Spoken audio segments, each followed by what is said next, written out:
Irmãos, os irmãos sabem, nós estamos pregando na primeira carta de Pedro, e eu não vou fazer como Calvino fez em Genebra. Ele ficou alguns anos em Estrasburgo, foi expulso de Genebra. Quando finalmente viram que precisavam dele, chamaram de volta, ele foi para o púlpito de sua igreja e começou a pregar exatamente do ponto onde ele havia parado alguns anos antes. Mas eu não vou fazer isso, não. Nós vamos entrar no capítulo 3, né? Mas eu gostaria, até porque há alguns irmãos que não puderam acompanhar ainda essa série, e eu quero hoje dar uma olhada para a primeira carta de Pedro. Então, a partir do domingo que vem, permitindo o Senhor, nós retomamos as mensagens a partir do capítulo 3 em diante. Então, o tema da nossa mensagem hoje é bênçãos que rejeitamos sem perceber. E o texto é um de que nós já tratamos, já vamos voltar a ele, que está na primeira carta de Pedro, capítulo 1, versos 6 e 7. Então, abra aí sua Bíblia, seu dispositivo. Primeira carta de Pedro, capítulo 1, versos 6 e 7. Lembrar os irmãos que o tema teológico que está regendo o nosso domingo é glória inefável. Eu não sei se eu digo para os irmãos o que significa inefável, vou deixar isso para de noite. Tá? Para os irmãos irem pesquisar. O que é inefável? Aí, de noite, se você... o primeiro que chegar e me disser o significado da palavra, à noite,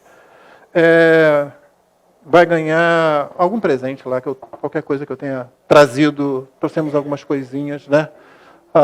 Provavelmente um livro, um bom livro, olha só. Mas você chega para mim e fala, hein?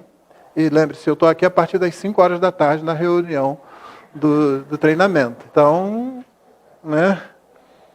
Os membros da reunião do treinamento não estão nisso, porque é obrigação de vocês saber esse tipo de coisa.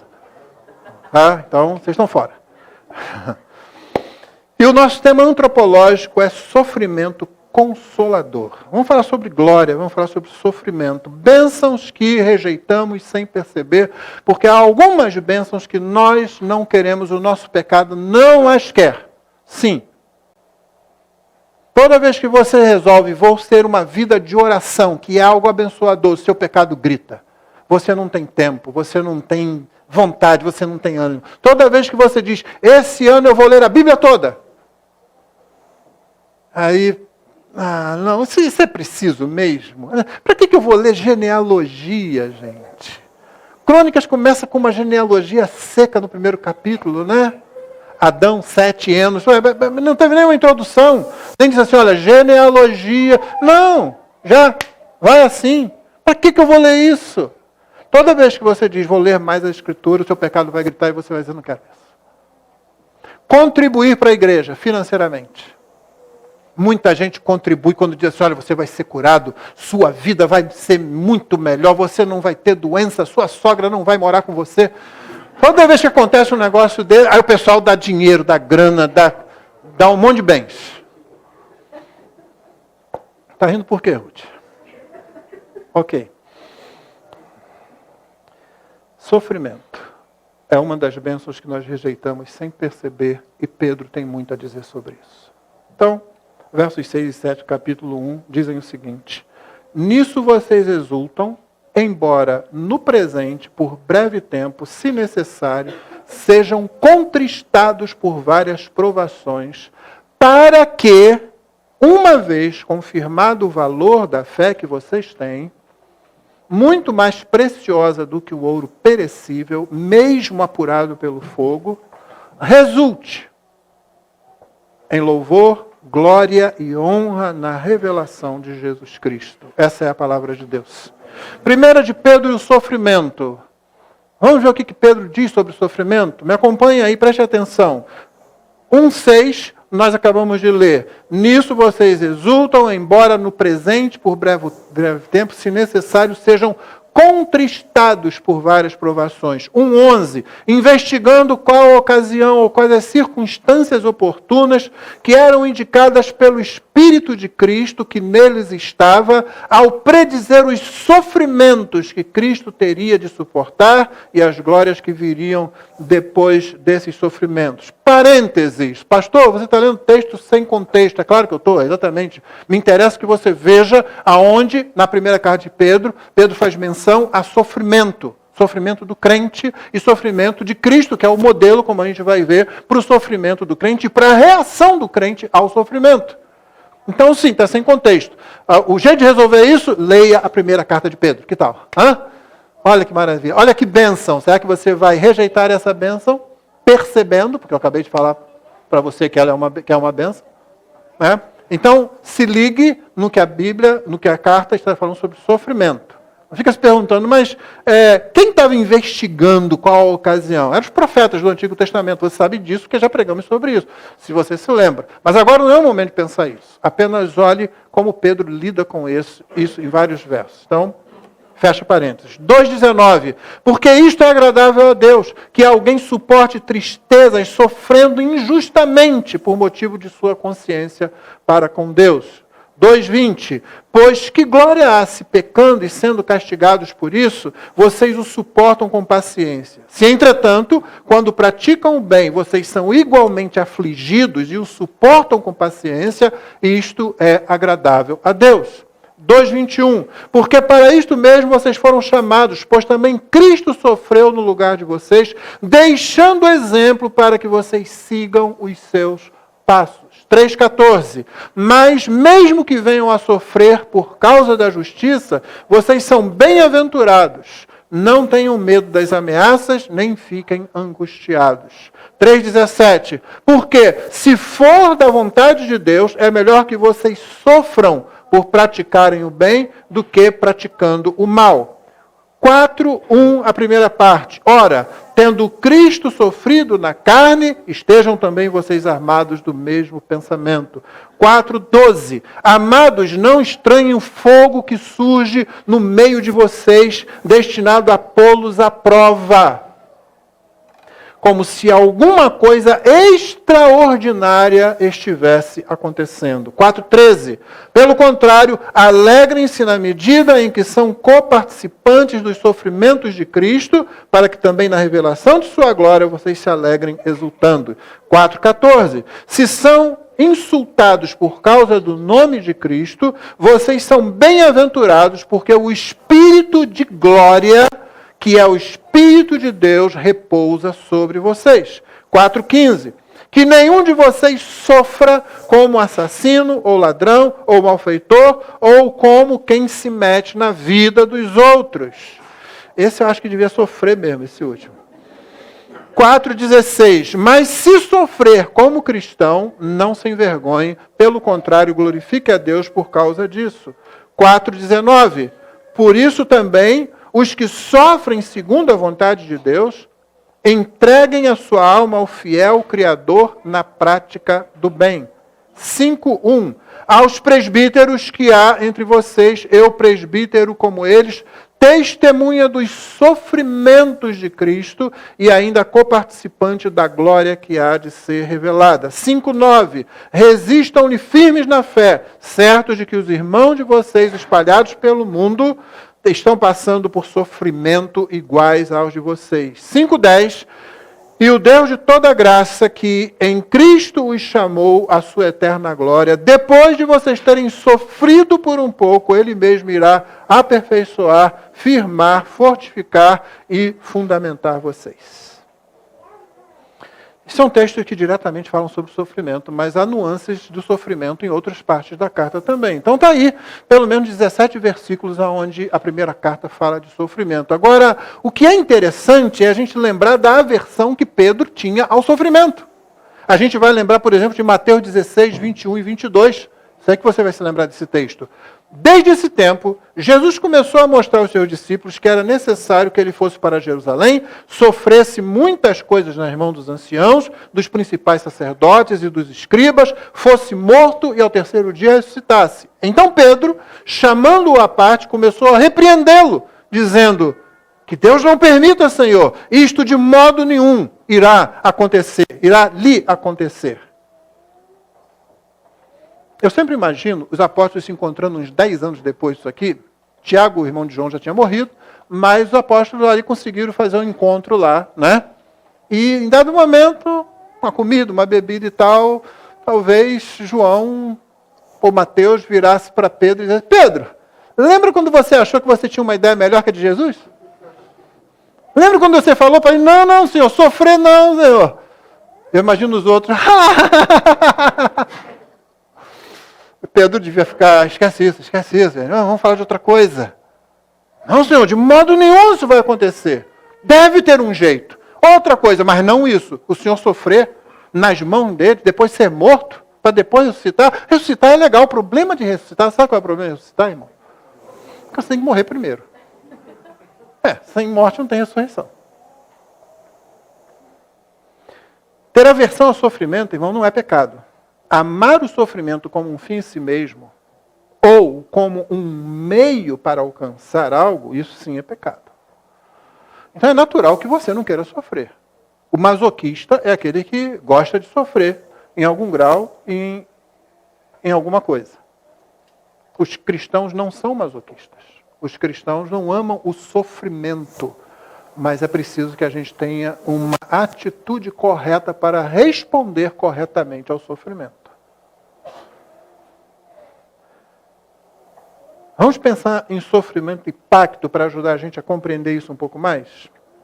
Na Bíblia, textos sobre amor, perdão, etc., e são lidos e entendidos por muitos crentes como sendo textos relacionais, ao invés de serem compreendidos dentro de seu legítimo ambiente, que é a nova aliança. Daqui a 2 domingos nós vamos ter 2 aulas sobre pacto, teologia do pacto.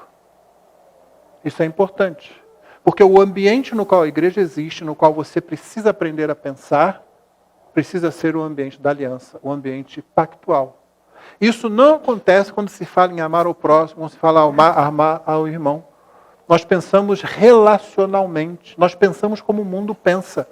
Depois daquilo que houve na década de 60, que Eva Illouz, no seu livro O Amor Fere, O Amor Machuca, chamou de revolução afetiva, ou aquilo que Philip Rieff, no seu livro O Triunfo da Terapêutica, chamou o novo personagem que surgiu como sendo o homem psicológico, esse homem que não busca redenção, mas busca satisfação.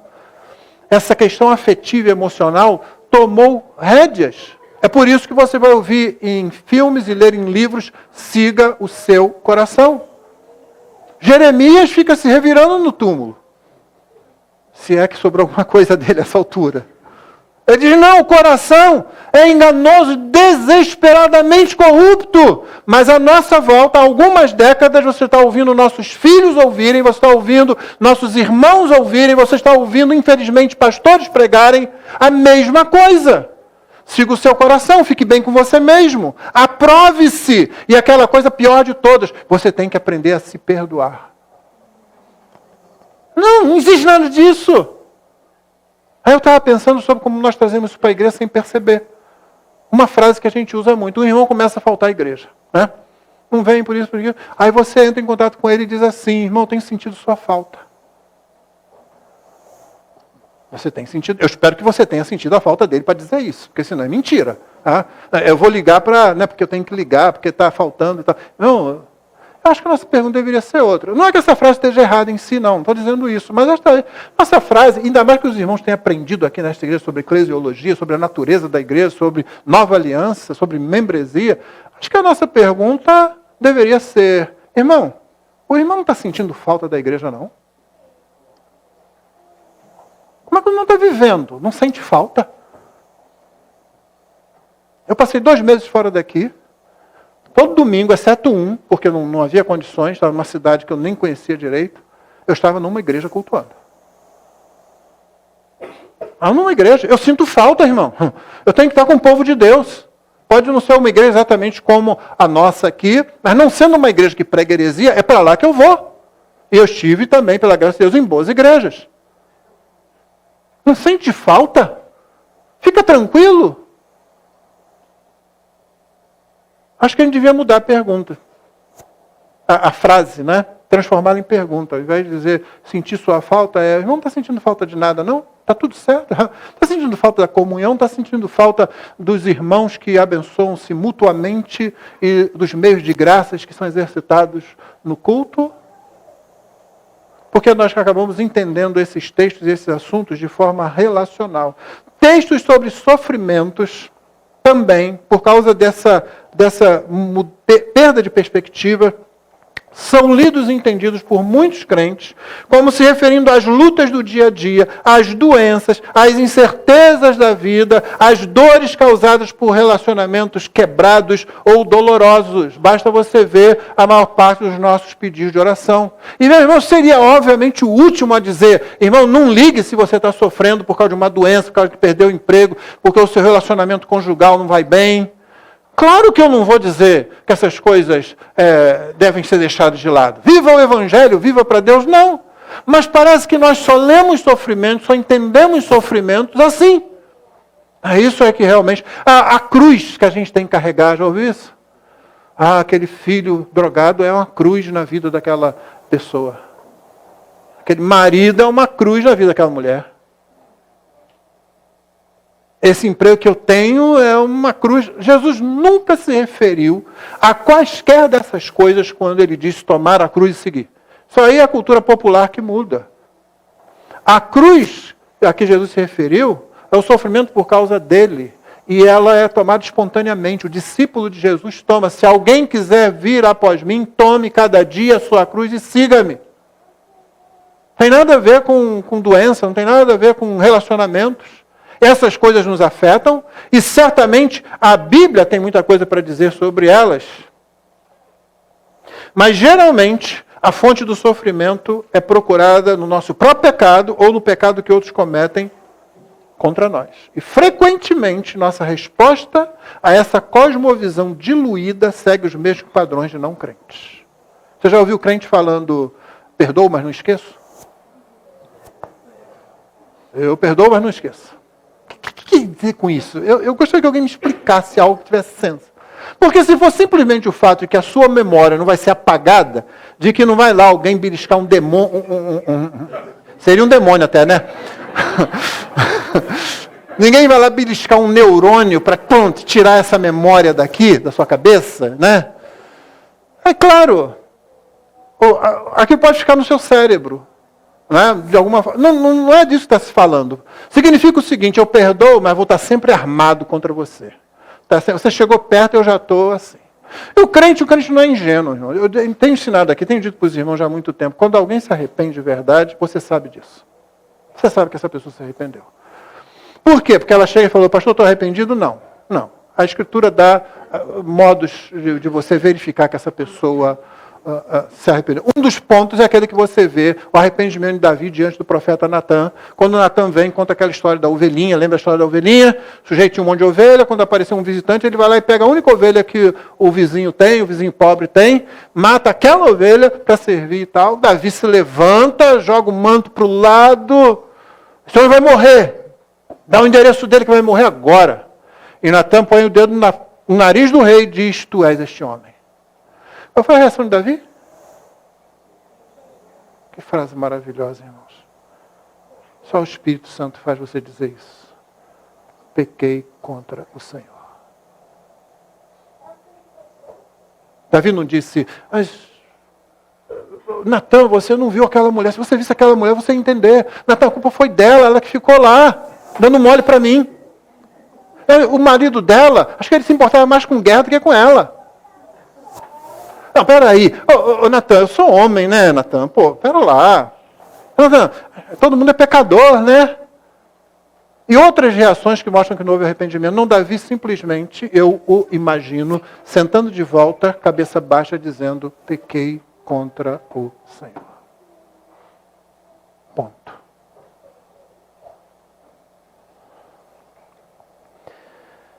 Se você tem uma cosmovisão diluída das Escrituras, e cosmovisão é um dos conceitos mais difíceis da gente ensinar para crente. Primeiro porque todo mundo tem uma. Sim, você tem. É igual teologia. Todo mundo tem uma. Se vai ser boa, se vai ser ruim, sua cosmovisão é outra conversa, mas você tem uma. Você tem pressupostos a partir dos quais você olha para o mundo fora de você e para você mesmo. Se você tem uma cosmovisão diluída, você acaba seguindo os mesmos padrões de não crentes para resolver conflitos, para resolver pendências sentimentais.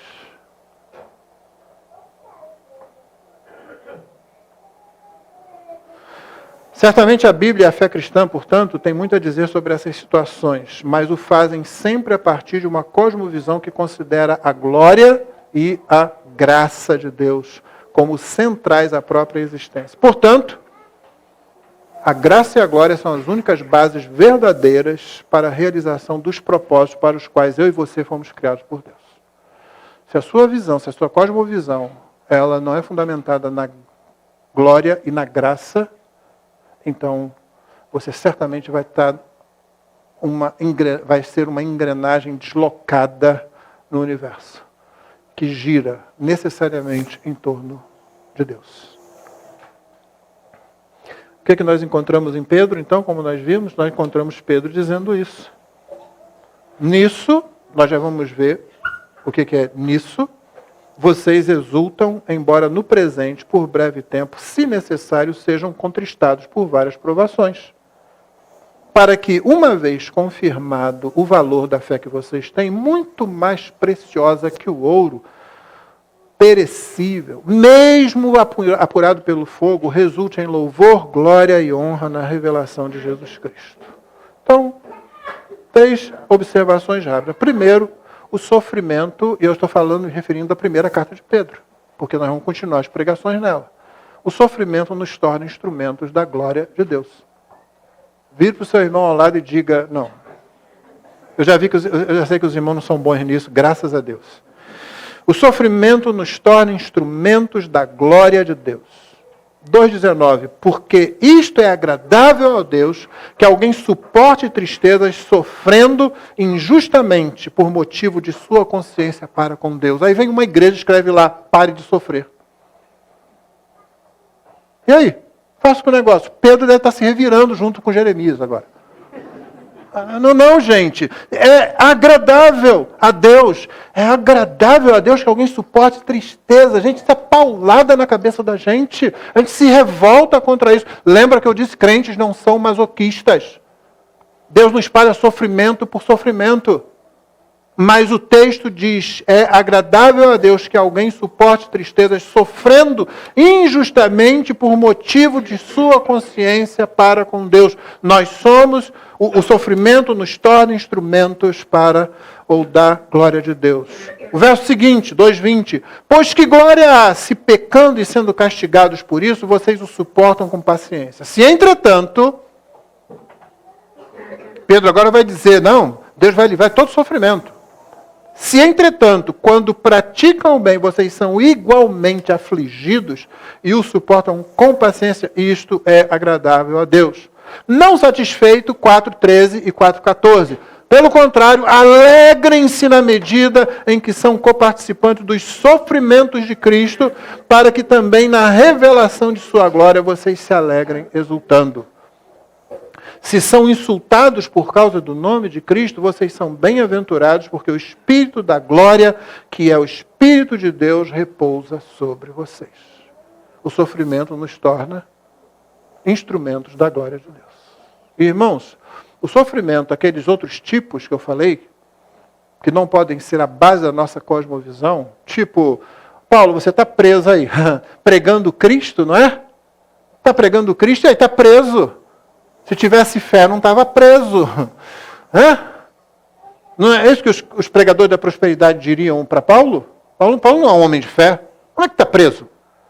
Você não pode receber isso? Rejeite isso. Não aceite isso. E Pedro está dizendo, se você sofre, se você é insultado por causa do nome de Cristo, vocês são bem-aventurados. Olha só, ele carrega isso. Porque o Espírito da glória, que é o Espírito de Deus, repousa sobre vocês.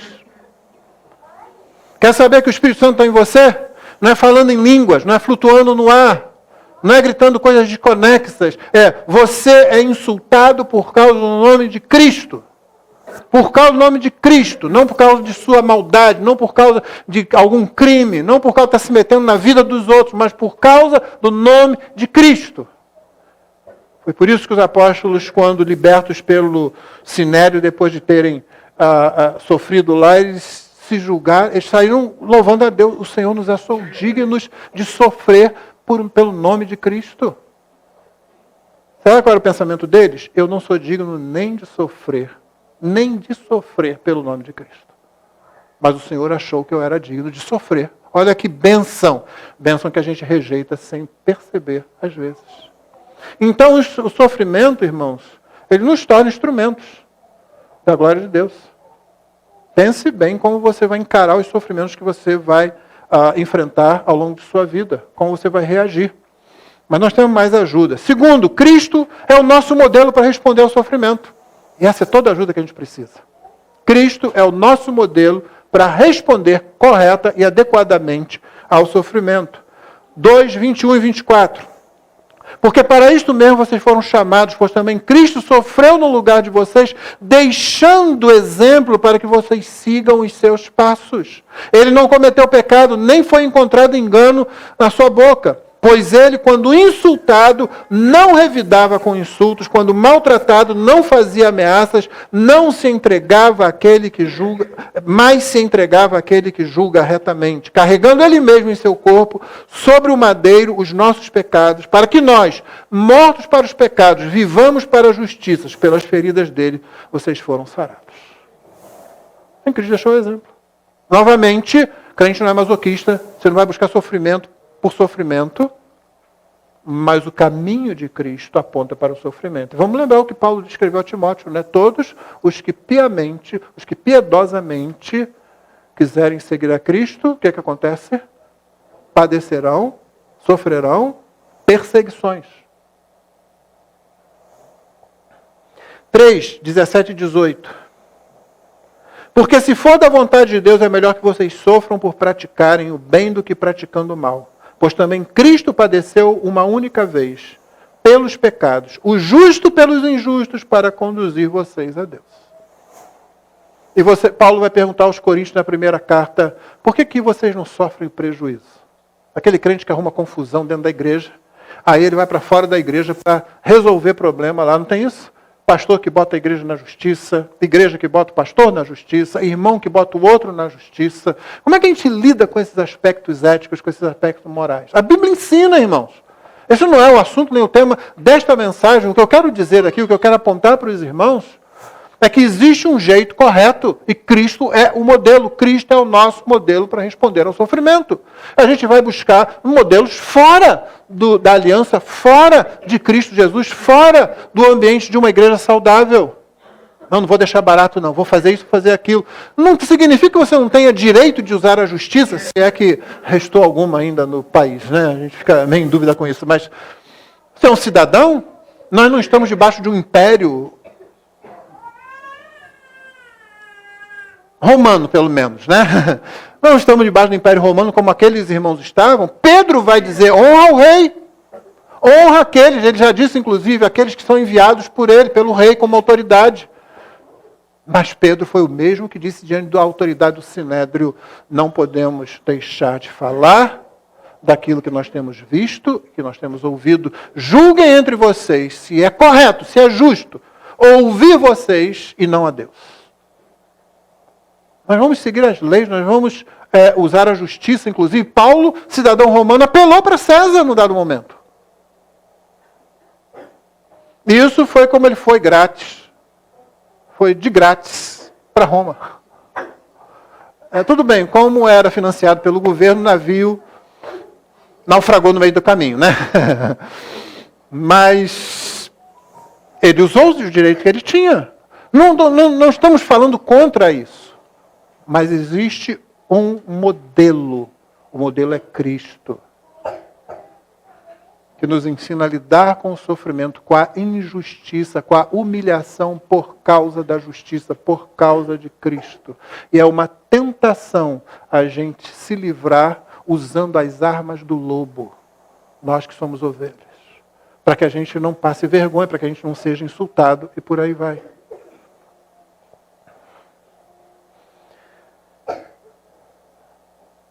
A terceira e última observação, então, foram duas. O sofrimento nos torna instrumentos da glória de Deus.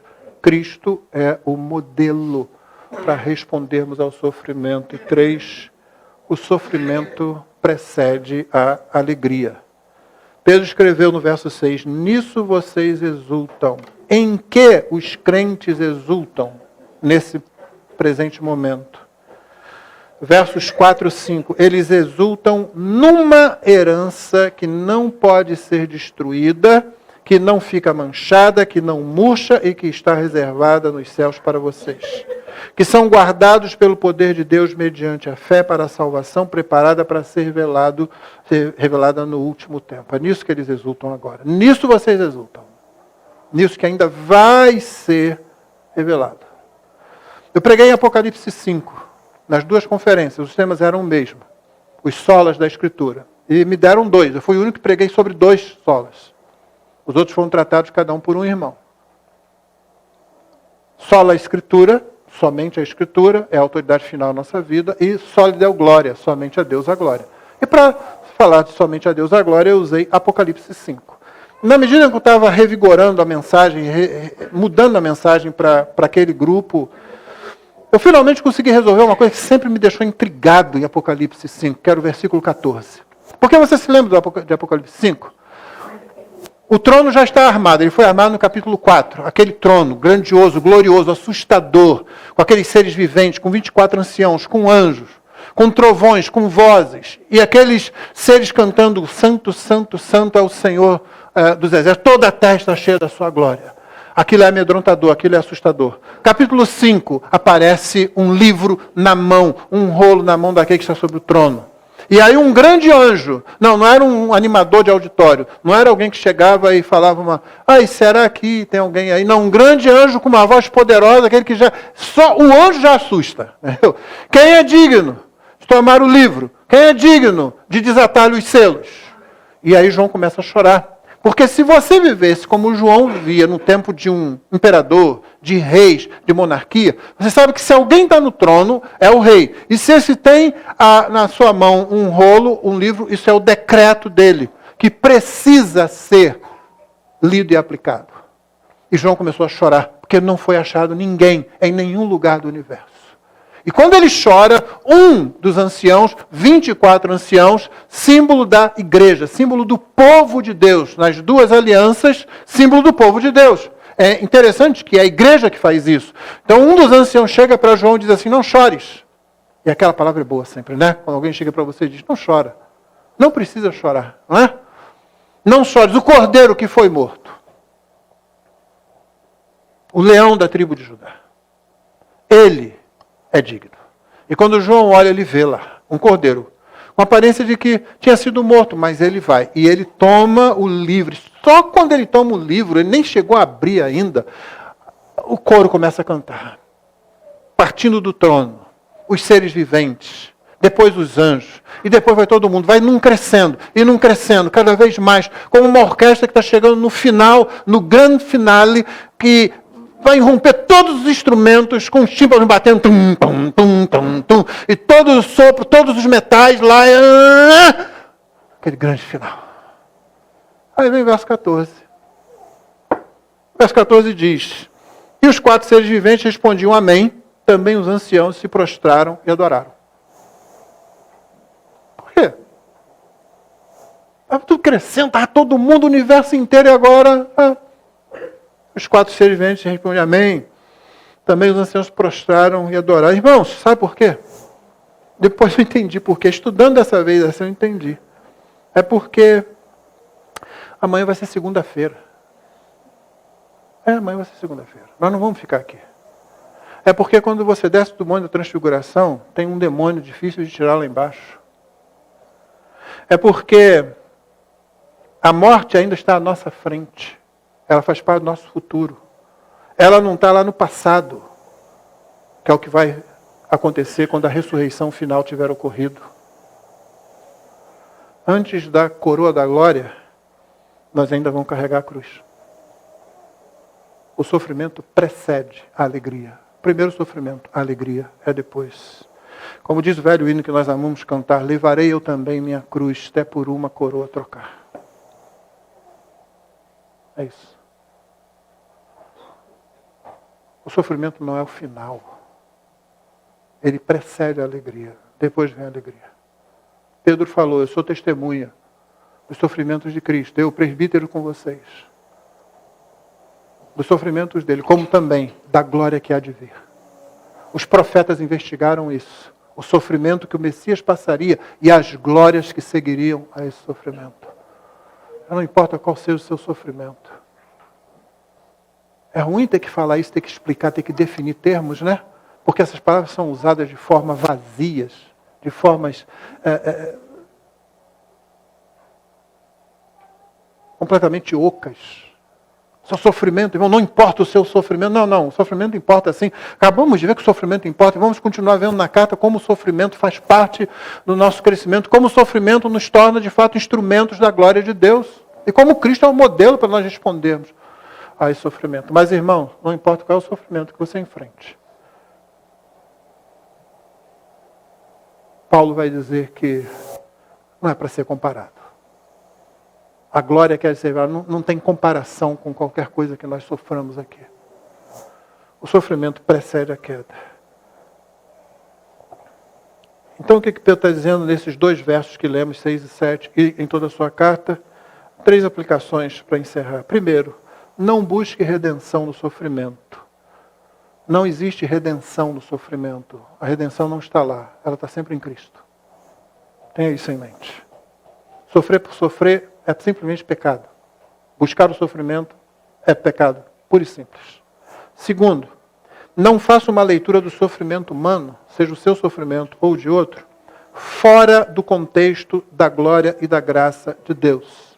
Se você quiser ouvir um pouco mais sobre isso, a mensagem de hoje à noite é sobre o último capítulo de Jó 42, de 1 a 6. E aí a gente vai falar um pouco mais sobre isso. Mas não faça uma leitura do sofrimento humano fora do contexto da glória e da graça de Deus. Isso faria você colocar o homem no centro da existência. Esse é o primeiro problema. Segundo, isso pode fazer você achar que tem direitos inexistentes. Eu sofro muito. Se eu sofro, então eu tenho direito a isso. Eu uma vez fui convidado a falar num congresso de TMI, Teologia da Missão Integral, e eles me pediram para falar. Não sei que foi o maluco que teve essa ideia. Aí eu fui lá pregar. Eu preguei. Meu tema foi 7 pecados que rondam a teologia da missão integral. E um deles foi justamente esse. Um ponto foi esse. O sofrimento, a pessoa ser pobre ou estar sofrendo, oprimida, isso não a torna melhor diante de Deus, não. Ela precisa de redenção do mesmo jeito que todo mundo. Não sei porque nunca mais me chamaram para falar lá. Se você fizer uma leitura errada do sofrimento humano, vai acontecer ainda o pior. Isso vai fazer você pensar que Deus não cuida de você, que Ele se esqueceu de você. Deus esqueceu de mim. Está todo mundo indo bem. Todo mundo bem. Em um momento, quando eu fui diagnosticado com câncer pela primeira vez, que eu parei, estava no trabalho, parei, fui até a janela, olhando para a cidade do Rio de Janeiro, gente passando por lá e para cá, eu falei, eu aqui, tendo que enfrentar uma doença dessa, e todo mundo lá tranquilo, vendo sua vida. 2 segundos depois eu disse, mas você é um idiota. Como é que você sabe que está todo mundo vivendo a vida tranquilamente lá? Que tolice é essa? Que bobagem é essa? Você faz uma leitura errada do sofrimento humano, você vai pensar que Deus não cuida de você. Salmo 27, 10, no entanto, nos lembra, porque se meu pai e minha mãe me desampararem, o Senhor me acolherá. Deus nunca se esquece de você. Por último, então não busque redenção no sofrimento, não está lá a redenção, é em Cristo. Não faça uma leitura do sofrimento humano fora do contexto da glória e da graça, porque senão esses problemas vão acontecer. Terceiro, não busque a solução final para o sofrimento deste lado da ressurreição. Esse é o problema de muita ideologia que está por aí. Não busque a solução final para o sofrimento deste lado de cá da ressurreição. A única resposta adequada ao sofrimento humano é o céu. É por isso que crentes precisam amar o céu. Nada vai resolver para você, nada vai responder adequadamente qualquer sofrimento que você passe. Não vai nunca existir o alívio completo ou pleno. Fui curado de uma doença e amanhã você sofre um acidente. O Senhor me curou miraculosamente. Sim, o Senhor faz isso. E amanhã você perde um parente, um familiar. E o luto está presente na sua casa. A única resposta adequada ao sofrimento humano é o céu. Ainda, Não busque a solução final para o sofrimento do lado de cada ressurreição, porque a única resposta adequada à injustiça é o inferno. A justiça humana tem que ser executada, mas ela é imperfeita, sempre. Por melhor que ela seja. A única resposta adequada à injustiça é o inferno. Ainda, isso não elimina as ações temporais para minorar o sofrimento e combater a injustiça, mas nos livra da tentação de trazer o céu para a terra. Isso aqui não vai ser céu, irmãos. Só depois que o Senhor Jesus findar a história e transformar isso aqui nos novos céus e nova terra, onde habita a justiça. Por último, não busque a solução final para o sofrimento do lado de cá da ressurreição. Se você fizer isso, se você não buscar, se você olhar corretamente, biblicamente, isso vai ajudar você na difícil tarefa de ensinar nossos filhos sobre o sofrimento. Talvez poucas tarefas sejam mais difíceis para os pais e mães do que ter que ensinar os filhos sofrimento. É uma coisa que a gente não faz há algum tempo com as crianças aqui, que elas escrevem para as crianças lá na África. As crianças estão lá na Guiné-Bissau, onde nossa irmã Margarida trabalha. E da última vez que eu estive lá, ou mais de uma vez, eu levei as cartas daqui e trouxe as cartas delas para cá. Elas enfrentam situações diferentes das nossas crianças aqui na Guiné-Bissau.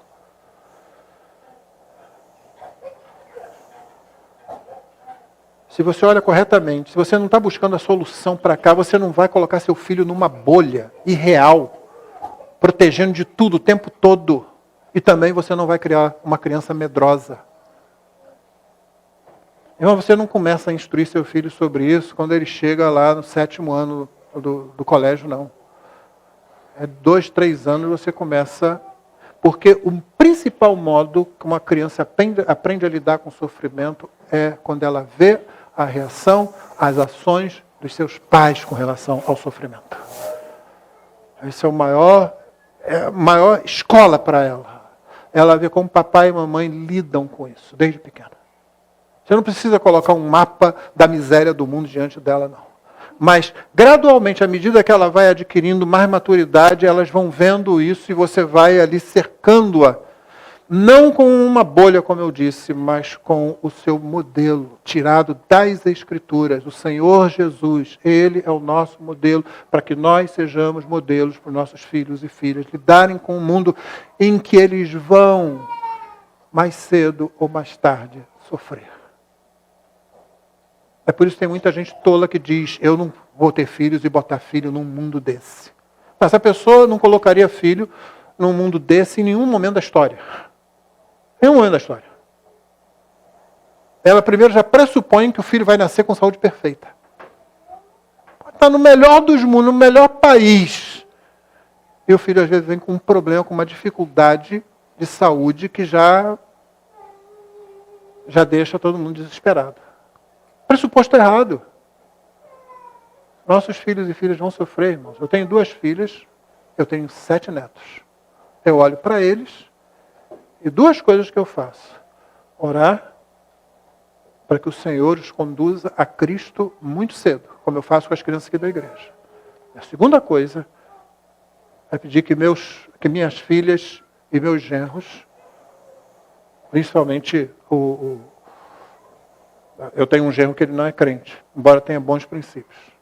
Mas que os pais que são crentes treinem a criança para o que ela vai encontrar pela frente, que é o ensino, que é a advertência, não é promessa, é a advertência de Provérbios 22:6. Treina a criança, prepara a criança para o que ela vai encontrar pela frente. Até quando ela envelhecer, ela vai estar pronta para aquilo, ela não vai se desviar, ela vai saber lidar com aquilo.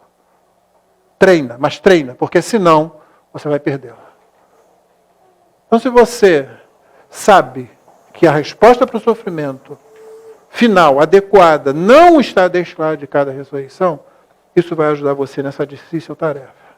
E é assim que nós vamos compreender corretamente as Escrituras, incluindo essa carta, e manter nossa mente fixada no fato de que nossa fé muito mais preciosa do que o ouro perecível, mesmo apurado pelo fogo, resultará em louvor, glória e honra na revelação de Jesus Cristo. Essa é a palavra de Deus. Amém. Vamos orar? Pai querido, muito obrigado pela tua palavra. Muito obrigado pela mensagem. Muito obrigado porque o sofrimento não pode nos separar de ti.